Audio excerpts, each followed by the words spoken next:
মঙ্গল বাহিনীরা যখন চীন রাশিয়া আক্রমণ করে বসলো তখন বাগদাদের আলেমগণ বললেন, আমরা তো চাইনিজ না, আমরা তো রুশি না, ওরা তো কাফের, ওরা ইচ্ছা মতো জবাই করুক। এরপর যখন মুসলিম বিশ্বের বুখারা, সমরকন্দ, খারজিমি আক্রমণ করে বসলো তখন বাগদাদ দামেস্কের আলেমগণ চেয়ে চেয়ে নীরব রইলেন আর দেখলেন আর গোগ্রাসে ঢোক গিলতে লাগলেন। মঙ্গলরা যখন ইরানে আক্রমণ করে বসলো তখন আলেম সমাজ বলে উঠলেন, ওরা তো শিয়া, আমরা তো সুন্নি, ওরা তো অমুক তমুক তমুক তমুক, আমরা তো এমুক তমুক তমুক। যখন তাবরিজ আক্রমণ করে বসলো তখন কিছু আলেম বললেন, তারা তো গুপ্ত ঘাতকদের আক্রমণ করে বসেছে, আমাদের কি, আমাদের তো আক্রমণ করেনি। অবশেষে 1258 সালে যখন হালাকু খান বাগদাদ আক্রমণ করে বসলো তখন শুধু চেয়ে চেয়ে দেখা ছাড়া আমাদের আর কিছুই করার ছিল না। বাগদাদবাসীরা শুধুমাত্র অশ্রুসিক্ত হয়েছিল। হালাকু খান যখন বাগদাদে প্রবেশ করে বিখ্যাত লাইব্রেরি পুরাতে যাচ্ছে তখন আলেম সমাজ তার হাতে পায়ে ধরে অনুরোধ করছে, মাপ চাচ্ছে, ক্ষমা চাচ্ছে, বলছে যে এই মূল্যবান জ্ঞান ভান্ডার যেন না পোড়ানো হয়।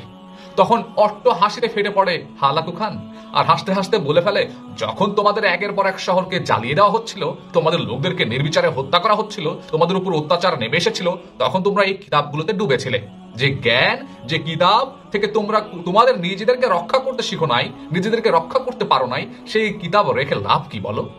বাগদাদের সকল ধন সম্পদ এবং খলিফাকে হালাকু খানের সামনে যখন হাজির করা হলো তখন হালাকু খান স্বর্ণমুদ্রায় হাত ঢুকিয়ে সকল স্বর্ণ হাতে নিয়ে খলিফার মুখে ঢুকে বলল, যদি এসব সম্পদ জমিয়ে না রেখে তাদের শক্তিশালী সেনাবাহিনী তৈরি করতে তাহলে আজকে তোমার এই পরিণতি হতো না, তাহলে এই মঙ্গল বাহিনী তোমার উপর চড়াও করার সাহস পেত না।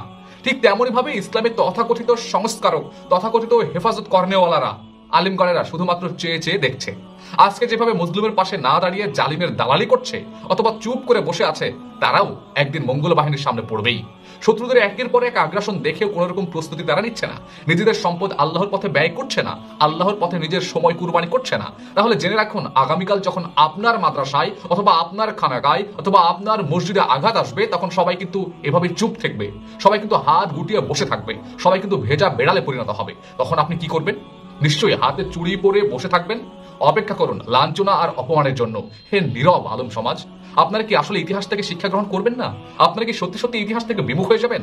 আপনারা কি সত্য সকল সঠিক তথ্যের ইতিহাস জানবেন না? আপনারা কি নিজেদের প্রতি একটু খেয়াল রাখবেন না? মুসলিম উম্মাহর দায়িত্ব কি শুধুমাত্র একজনেরই হবে, নাকি আপনারও, নাকি সবার এই দায়িত্ব যে আমরা মুসলমানদের হাল ধরবো, মুসলমানদেরকে আবার উজ্জীবিত করব? আমাদেরকে একটু বিবেক কাজ করে না?